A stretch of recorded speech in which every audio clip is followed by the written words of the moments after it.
Do you wonder why our government is full of politicians rather than statesmen? Then stay tuned right now for the Kelli Ward Connection. She's bold. She's fresh. She's fearless. Here now, your host of the Kelli Ward Connection, Dr. Kelli Ward. I got my high heels on, my boxing gloves. I can knock you out with a 1-2 punch. I'm perfume sweet and whiskey strong. I damn sure ain't no underdog. I might fall down, but I get back up. I shine brightest when the going's tough. You say I can't, well darling, watch me. You can't stop me 'cause I fight like a girl. Well, welcome back. Happy Wednesday. You know, half the work week is behind us. We have made it halfway through. I welcome you back to the Kelli Ward Connection. I am Dr. Kelli Ward, your connection to bold, fresh, fearless political talk. Yes, I am still Arizona's new BFF, the bold, fresh, fearless voice that we need to connect the political dots. Do you have trouble connecting the political dots? So I want you to listen up, speak out, and make a difference. Now, let's get to it. We do have a spectacular show today, and we're going to be boldly addressing some of the big issues facing our country.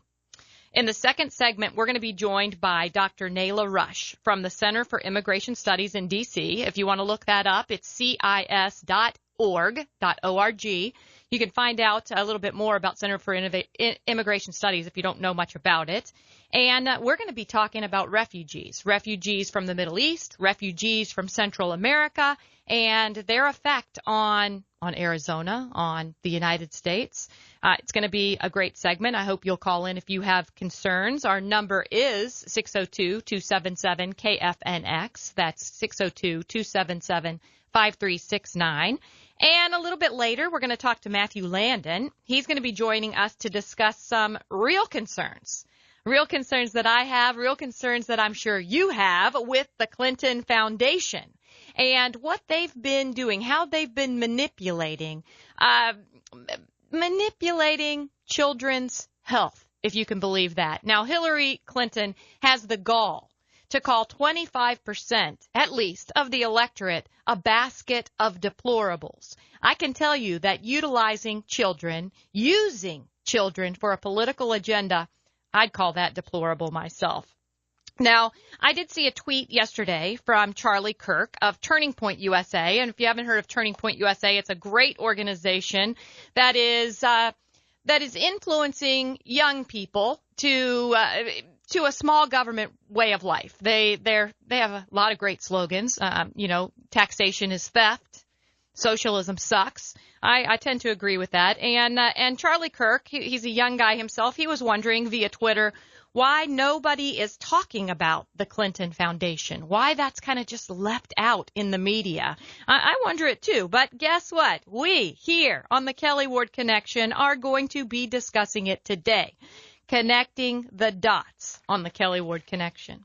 So again, this is the Kelli Ward Connection.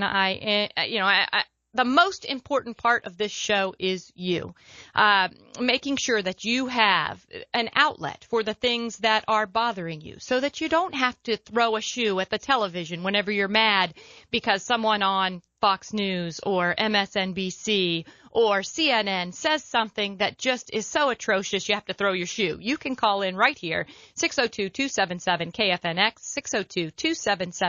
602-277-5369, or toll free from anywhere in this great United States, 866-536-1100. So I'm waiting for our resident millennial to arrive. He's on his way, in the way of the millennial.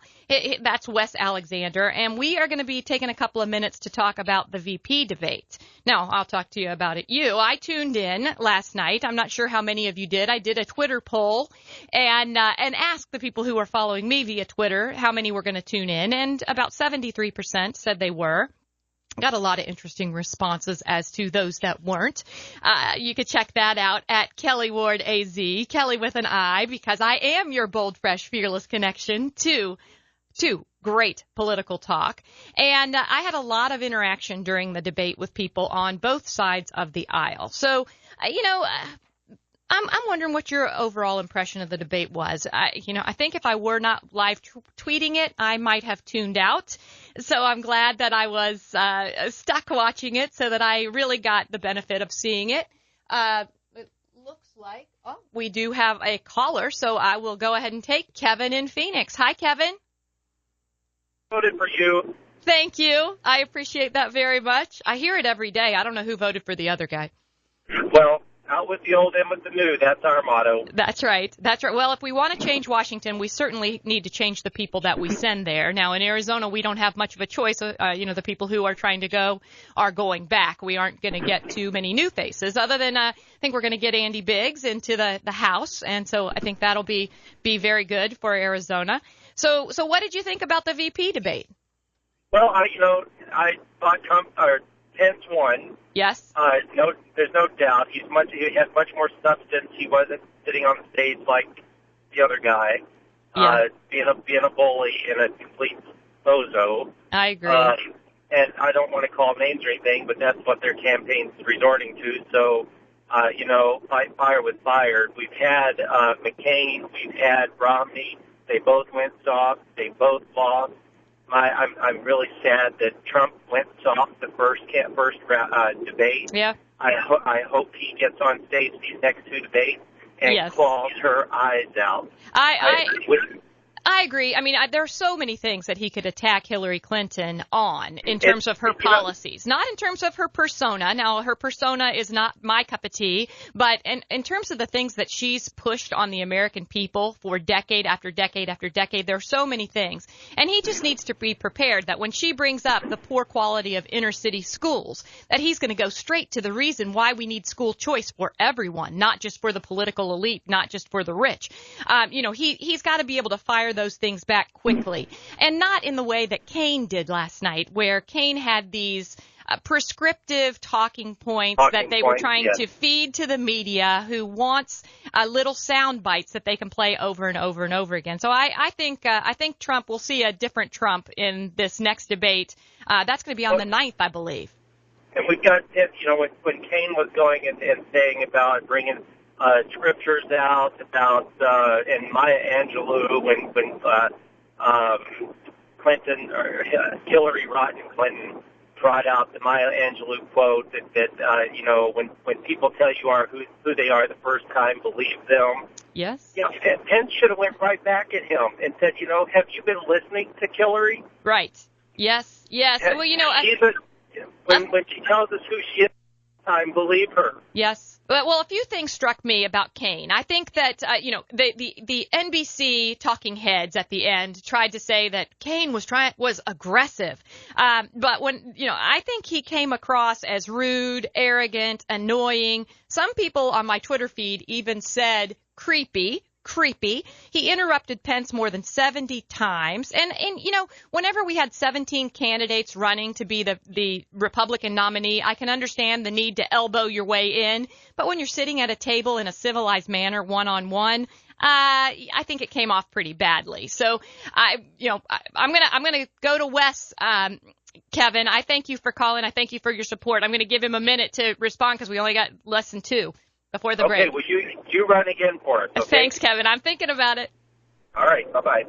What I noticed about the debate was that when Kane he bashed the Red Cross. He said that the Clinton Foundation had a higher track record than the Red Cross. That one of my friends that was watching the debate with me actually volunteers for the Red Cross, and it made her so mad. Wow. And she originally was a never Trumper. Yes. And she said that initially, up until that point, that Kane's persistent interruptions, it was annoying. Yes. And if you look up on articles on Breitbart, it annoyed the viewers. Oh, and that's what he doesn't understand, and that's where he blew it. Oh, yeah, he blew it. But I'm glad to hear that the VP debate actually made a difference in some people's minds. Your friend that was watching the debate with you, that kind of, swayed definitely that vote, which is amazing. So, I do want to just touch bases about Gary Johnson and because he's kind of becoming almost a fool. On MSNBC, he tried to explain away his lack of foreign policy and world affairs, saying, well, if I don't know where these places are, I can't attack them and we won't have war.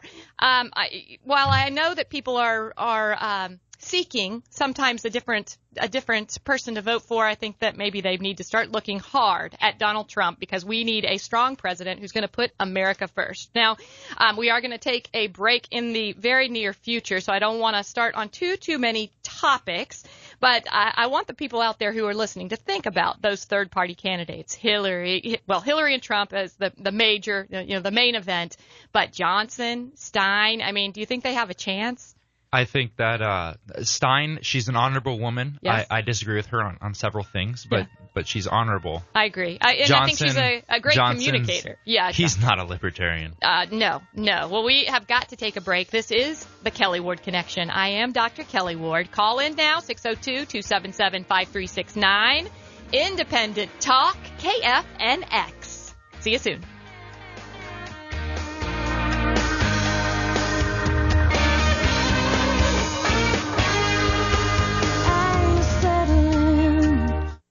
I got my high heels on, my boxing gloves. I can knock you out with a 1-2 punch. I'm perfume sweet and whiskey strong. I damn sure ain't no underdog. I might fall down, but I get back up. I shine bright as flaming going stone. You say I can't, well darling, watch me. You can't stop me 'cause I fight like a girl. Yep, I fight like a girl. Welcome back to the Kelli Ward Connection. I am Dr. Kelli Ward, your connection to bold, fresh, fearless political talk. And we've got a caller on the phone. I'm going to take it real quick because we do have our guest on the line as well, Dr. Nayla Rush. So let's go to Kurt in Lake Havasu. Hi, Kurt. Hello, Miss Kelly. Hi. Listen, right quick, as far as the commentary or questions about the debate, is I thought Pence won hands down. But what bothers me is the moderator and the questions they're asking, and how come it's light on one side but real heavy on the other. Yeah. Because these people are being paid money to do this. So I'd like to know is how much money is being paid into the system to go against Trump, because you've got every news system that's out after him. You're exactly right, Kurt. And until we get rid of the media as the moderators, because, the media, about 80+% are in the liberal Democrat category. And so their questions are biased. And so until we get rid of that and we get somebody that's an unbiased moderator, it's going to continue down this road. We also have to get rid of the presidential commission on debates, because that is putting us on this bad path. So I thank you for calling. Keep in touch, keep listening. And I'm going to go on to our guest from the East Coast, Dr. Nayla Rush. Dr. Rush is a senior researcher at the Center for Immigration Studies, and she focuses on refugee and asylum policy. She's an expert in global issues related to international migration. And I want to say welcome, Dr. Rush, to the Kelli Ward Connection. How are you? I'm good. Thanks for having me. It is great to have you. First and foremost, I want you to give us a little bit of background on refugee status and asylum in the United States, and how does a person get refugee status? What exactly is asylum? Because I think some people have some confusion between illegal immigration and refugees and asylum. That's true. When we talk about Syrian refugees and refugees coming into the United States, like the 110,000 that President Obama now set for fiscal year 2017. What we're talking about is refugee resettlement, meaning these people are already refugees, mostly in neighboring countries from Syria, right? So, or they are already refugees in Iraq, right? Mm-hmm. So what we want to do is bring them to the United States as refugees. So they are resettled refugees. They don't come here to ask for a refugee status. They are already refugees. We bring them here, what President Obama brings them here in what he calls a durable solution. So they bring them here, they give them green cards and citizenship and work, and they become American citizens. Mm. Now, asylum seekers are different. like what happened in Europe. They come to your border. They either ask for asylum at the border, or they come in, stay, the visa expired, and then they ask for asylum. After they are given asylum, they are considered refugees. So that's a different process. The focus is on refugee resettlement program. That's what President Obama is trying to get higher numbers. Yes. Now, you mentioned Obama wanting 110,000 refugees resettled in the United States in 2017, fiscal year 2017. How many are coming this year, and are we tracking all of them? Are there other back doors for refugees or for people to be brought into the country that we don't know about? Now, through the refugee resettlement program, numbers are official. So this year, I think it's fiscal year 2016, 85,000 came in, almost 13,000 Syrian refugees. I think it's 12,500. They had said they wanted to bring 10,000, and they went up. They always say it's a ceiling, so they go up. Right. A floor, not a ceiling. A floor, not a ceiling. So this year it's going to be 110,000. They're not saying how many Syrian refugees are coming. I'm guessing from my calculation it's going to be at least double. So we might be looking at 30,000 Syrian refugees this fiscal year. Wow. And excuse me. Go ahead. And this is these are the official numbers, right? So what they're talking about, what they are doing now, is looking at what they call legal alternative pathways, meaning they want to bring Syrian refugees, and this is mainly to answer the Syrian crisis, right? So they want to bring Syrian refugees outside the refugee resettlement program because this has limitations, and the Congress has to somewhat agree to the budget. Right. So what I call is side door or back door, whatever you want to call it. They're going to use private sponsorship. President Obama initiated a call for action to appeal to private businesses to bring refugees here, but they will not be entering as refugees. They would be coming in as students. They are providing them with scholarships, housing. They were providing them with training. They will give them work permits. They would be coming as workers or as students. And once they are here, they can obviously ask for asylum and then become refugees. Wow. So that's one heck of a back door that I think that many of our own American citizens would love to have a door like that. A lot of the veterans who have served our country might love to have a back door like that to be able to get education, housing, financial assistance, jobs, job training. Seems like the American citizen is getting the short end of the stick on this refugee resettlement process and the private sponsorship most especially. Now, I want to ask you about the refugee resettlement and what we've seen so far. Are the people who have come into our country actually assimilating into American culture? Or are they creating their own little mini culture here within our United States? And the problem is that when you talk about refugee resettlement, supposedly why they had this program to begin with is that, let's say a Syrian refugee left Syria and they went to Lebanon, Jordan, etc., and they are there. They're not risking. There's no risk for their lives. There's no risk for persecution, right? So yes. They are living there. What they want, the initial idea was the most vulnerable population of these refugees who are now safe, and to bring them to Western countries for medical reasons because they have been under torture, etc. So these are supposedly the most vulnerable population, right? So, and at the same time, they expect this most vulnerable population to adapt, integrate, become economically sufficient, and pay taxes. And more often than not, these people, they don't speak English. They're really not. They don't have the qualifications. So there's a paradox here. Right. What do you want? Right. Do you want to help them, or are they integrating? Yes, I've been a Also- proponent of helping people where they are, where they share the language, where they share the culture, where they share the religion, where they eat the same kind of food, because they're going to be much more likely to be successful long term than bringing them to a foreign country where they don't have the skills or the resources or the ability to become successful and actually become a burden on the American population. The first thing when you talk about migration, the first thing you talk about is integration.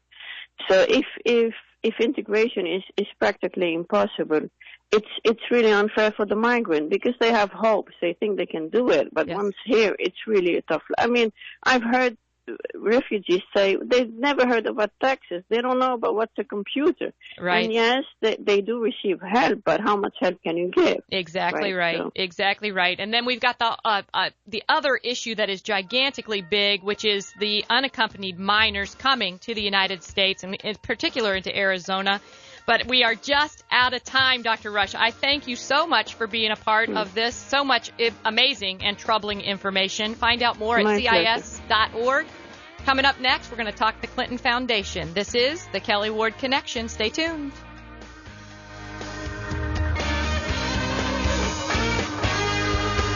I'm settling. You'll never stop me. I'm a warrior. When I fall down, I get stronger. Faith is my shield. Your love is the armor. And we are back. We are back, and I am a warrior. You know, I'm Dr. Kelli Ward. This is the Kelli Ward Connection here on Independent Talk 1100 KFNX. And I'm your connection to bold, fresh, fearless political talk. Fearless because I will bring Democrats onto my show. Because I think that we have to have a dialogue. We have to have a good back and forth. We have to have the knowledge rather than just tweeting snarky things at each other on Twitter. Joining us now is Mathew Landen, the CEO of Project Million. And Mathew, I welcome you to the show in studio with us. Now, we aren't Facebook Living because I didn't have any help on Facebook Live today. Sorry about that, guys. I want to know just a tiny bit about Project Million, and then I'm going to turn this over and let Wes take the lead here, Wes Alexander, because he's been researching the Clinton Foundation and the problems with it for quite some time. So let's hear about Project Million just a tiny bit, and then I'm going to turn it over to Wes. Okay, thank you for having me.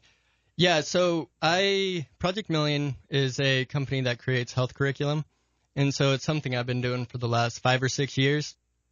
And in the last year, really, like they've gotten really bad, and it really is because of the Clintons. Like they created 6 different organizations for just schools and the health system. And so I just want to figure out if I could find out how it works, then I could figure out how to start breaking it and actually making it better. Right. Good. Well, Wes, go ahead. Let's hear your questions. So talking about the Clinton Foundation, we know that Mike Pence talked a little bit about the Clinton Foundation before the moderator, diverted the conversation. I was wondering, we hear about the crimes that the Clinton Foundation has done abroad. We hear about them taking money from foreign donors. But for Democrats, a lot of them are more focused on what hits us close at home. So I wanted to ask you, because you've done so much work on specifically, a lot of people don't know the damage that the Clinton Foundation and organizations linked to them have actually done here right in our backyards. And they don't realize how many links there are between the Clinton Foundation and all of these other entities. So That's very true. Even just the Clean Global Initiative, all they do is make commitments with other organizations. They don't actually perform a purpose. But that shows how far down this rabbit hole I've gone to really find all this. And you're exactly right. I don't know why we aren't talking more about the Clinton Foundation and what they're doing here in America. Since this, really where all this started was Michelle Obama starts having this plan for a children's health program. And all of a sudden, the Clintons receive a bunch of money from mostly Pepsi, and within 3 months after that, the Clintons form an organization that takes away corporate negotiations away from Michelle and keeps them between the Clinton Foundation and the big food So they companies. literally derailed the First Lady of the United States, who's a Democrat. Exactly. So you got a lady running for president as Democrat who shut down the Democratic First Lady at the expense of American kids, and they get a lot of money from their donors. So it's the kids are the ones that are paying the price. Now, how exactly, what exactly is this doing to the kids? You're saying that they're literally, it's literally causing harm to children. How specifically? Exactly. So exactly how they did it with the corporate, where they can negotiate with the corporate entities. In the 90s, this was the same thing going on with tobacco, where they were doing whatever they possibly could to prevent regulations. Because regulations are going to be the most damaging to food companies, whether it's what foods are allowed in schools, what they can market to kids, etc. And so this takes the First Lady out of the picture, because I do believe she's really actually trying to do good things. And so what's interesting is soon after Let's Move started, and the Clintons used one of their entities to also partner with Let's Move, and they started Let's Move Active Schools, which is the portion of Let's Move that actually goes into schools. Everything else with Let's Move's outside of schools. And so the Clinton entity was able to they took on the responsibility of setting up health education. Michelle could do exercise, but they do health education. And so literally the health education programs of these schools are literally being created by people that are orchestrated by companies like Pepsi and fast food companies. Yeah, the Clintons basically sell off access to their largest donors. It's unbelievable. It's fairly obvious. So now the curriculum that the Clintons used, partnering with the Clinton Global, it's a program called Together Counts, which was created by Pepsi and Monsanto and a few other companies. It's got one lesson on actually how to eat. It makes junk food exciting in a health curriculum. And so it's like they created something that sounds good at first glance, but if you actually dig into it, you see that they are psychologically like pushing, the junk foods. They talk about health as being complicated, a balancing act. It's like putting together a puzzle. And so in a kid's mind, they don't want to try it because it's difficult. You had spoken to me earlier about how they promote exercise to cover up calorie intake. So you can eat. Wait, don't we all promote exercise to cover up our calorie intake? I digress. Well, so yeah, that's the way it works. Is that exercise is the one thing food companies aren't going to lose money on. So they were okay leaving that with Michelle because she's actually going to put in work, and so they want to keep that out of the picture. But what they actually did is, in their curriculum, it's called Together Counts, so it's about balancing calories in with calories out. And so they actually use exercise to their advantage. And they tell kids, if you exercise, then you can eat whatever you want. You can eat the terrible foods, drink Pepsi, do whatever you want. Exactly. So that's the American mindset. In their health program. Yes. But this is why it's the mindset. Because if you can control what the kids hear, then you can control the outcome.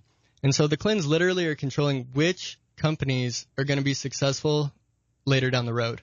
By warping the system of thoughts of these kids, because that whatever products they decide to eat, they're gonna. The statistics show that you tend to eat those products going down the road. Yes. Yeah, when you can't get enough exercise in to balance the calories. I want to ask you a question because we've heard about big government. I, as a conservative Republican, I oppose big government. I want small government. I want low taxes. I want personal responsibility. I want to follow the Constitution.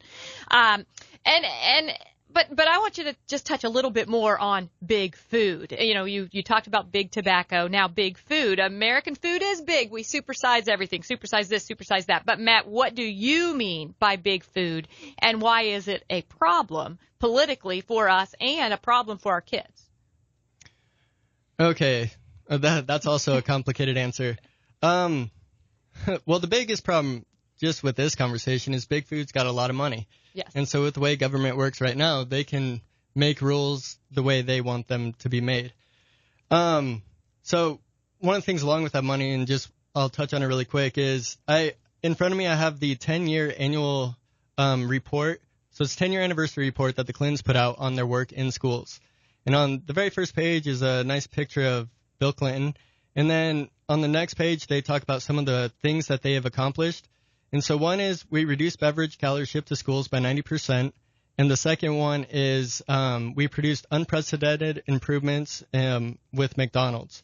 And so those are the only two quantitative, qualitative improvements that they've done.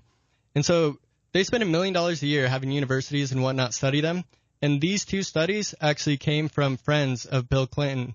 And that same company, Keybridge LLC, they have hired people directly from the Clinton Foundation. So they're producing these studies that they want to hear. And then if you produce fraudulent studies, you can prevent the regulations. Yeah. You can increase your access in schools, and everyone thinks it's okay. Well, of course, that's one of my problems with the social justice movement that has now become the academic justice movement, which shows that these cronies are rewarding their friends with financial gain in order to skew the system. Exactly. And now childhood obesity has increased by 20% since 2009. That's crazy. That's so we've got to get our kids to move. I agree. We as a parent, other parents, we need to be looking at what our kids are eating, what they're being taught in school, and we also need to beware the Clinton Foundation. I thank you, Wes and Matt. It's amazing and disturbing, and it has to stop. It's yet another reason why we can't allow Hillary Clinton to become the president of this great country. This is the Kelli Ward Connection. I'm Dr. Kelli Ward. Connect with us on refugees, the Alliance, the Clinton Foundation, whatever is on your mind. Call in now. Talk to you soon.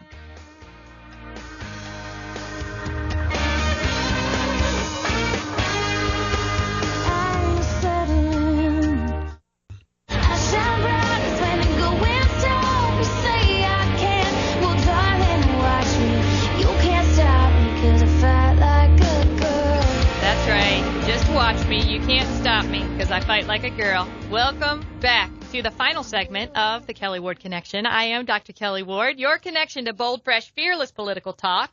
Listen up, speak out, make a difference. Call in now, 602-277-KFNX, 602-277-5369.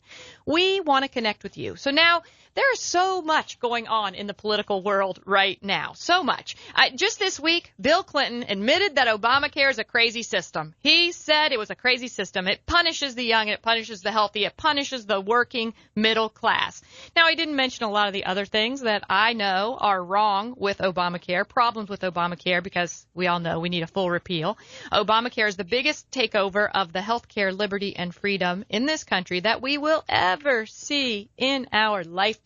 Now, Wes, I want you to give us a millennial moment on this. Now, have millennials figured out that Obamacare is a scam that is designed to take their healthy money and redistribute it to people who are older and sicker? What the DNC has become extremely good at as of recently is having some sort of idea, some moral standard, and then completely doing the opposite. So basically, pretend they're selling you something, and then they do worse than what anybody else is even doing. And my issue with with Obamacare is you're looking at different laws where the website for Obamacare was created by one of their friends from Canada. They didn't have it's littered. And then it failed and failed and failed and failed. And then blame Bush, right? Yeah. And then, but the issue that I have mainly with Obamacare is I think that healthcare is an overstretch, and I do know doctors that lost their entire lines of work. My uncle, now he was making $700,000 a year being a doctor at his own. Well, that's not fair. No. I know. And he was making $700,000 a year at his own practice, and now he has to work at a hospital, and he can't pick his hours. He can't do anything, and he makes very little money now compared to what he was making, and his clients aren't even allowed to use him anymore. Right. It's a takeover of healthcare liberty and freedom. And of course that's terrible, but the main thing is just lying. Yes. Is just the lying inside. And I will admit that it's not just the DNC. It's the RNC as well. So it's the political elites, the people who have been in Washington, D.C. and been in power for decade after decade after decade, who have misled us, who have who say one thing and do completely the other. I'm not going to say, hey, it's just the DNC. I think the RNC and I think the political elites across the spectrum have put us into the predicament where we are.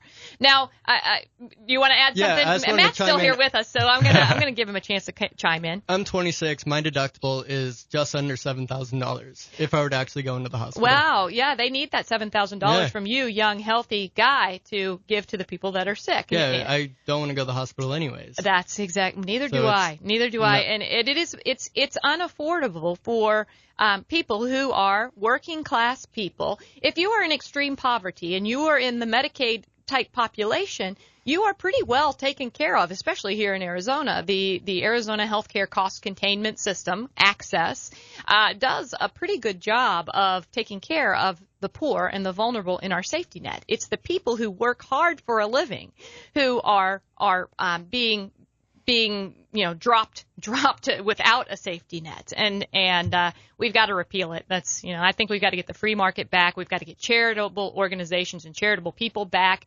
into helping us to provide the care that people need and maintaining the excellent, world-class, world-renowned, unlike no other health care that exists in our great country. I remember when Obama came out and he was pressuring black voters to vote for him and saying that it would be a disgrace if they didn't vote for him because of skin color. He said he would be offended because Trump would repeal everything he has done with Obamacare.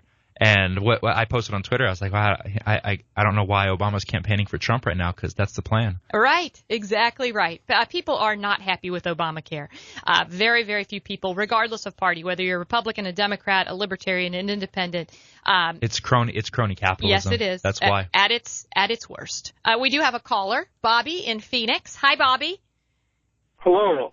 I wanted to bring something to your attention. Did you know that the votes that we cast for president in this country, they're not even counted in this country?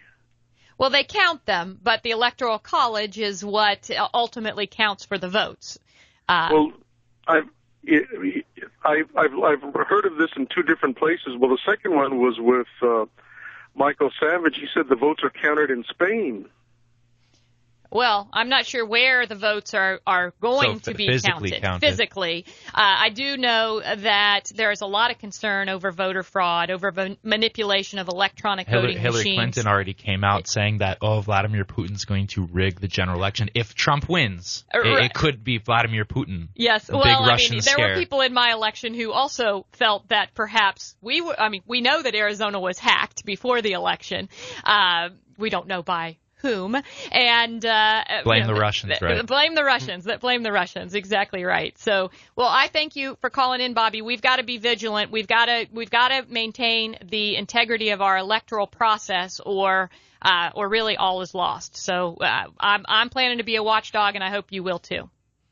Now, something else that is extremely concerning to me, and I think to most Americans, probably to you guys too, is that's the Reuters report that came out yesterday that Yahoo secretly scanned customer emails for the U.S. intelligence agencies.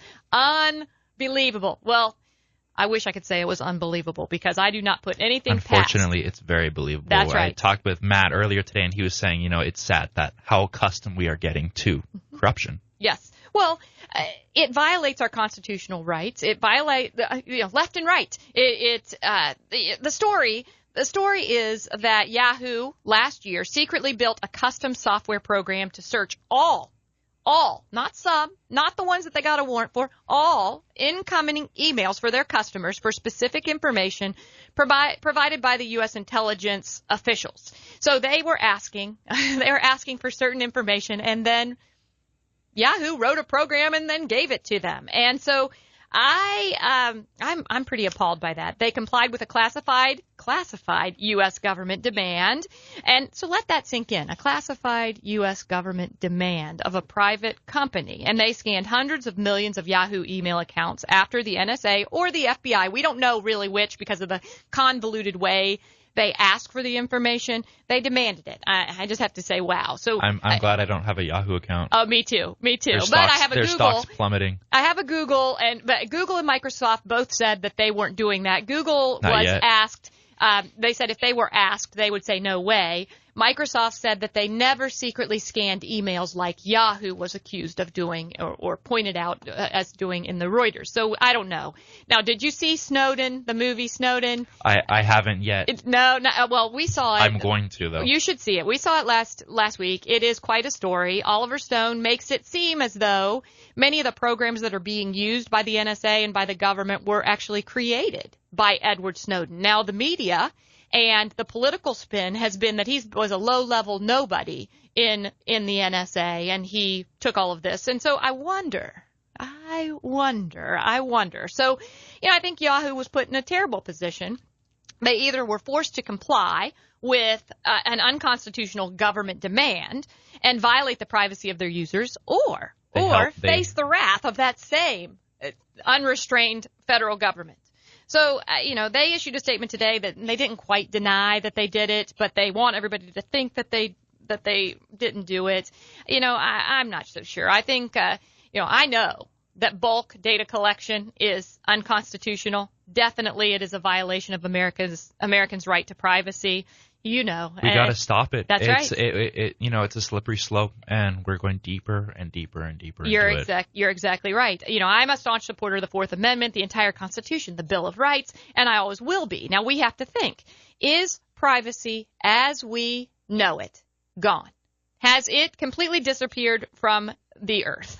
Are you willing to sacrifice your liberty for security? Big government, big brother proponents say yes, and there are plenty of them on both the left and the right side of the aisle. And another question is, can we, if we want to, can we even stop it? You're exactly right. So I think that we have got to have people who are willing to challenge the federal government, challenge the NSA, and make sure that we know who the government is watching. We don't need to know ourselves, but they need to get a warrant. They need to follow the Constitution. So once again, we are at the end of our time together this week.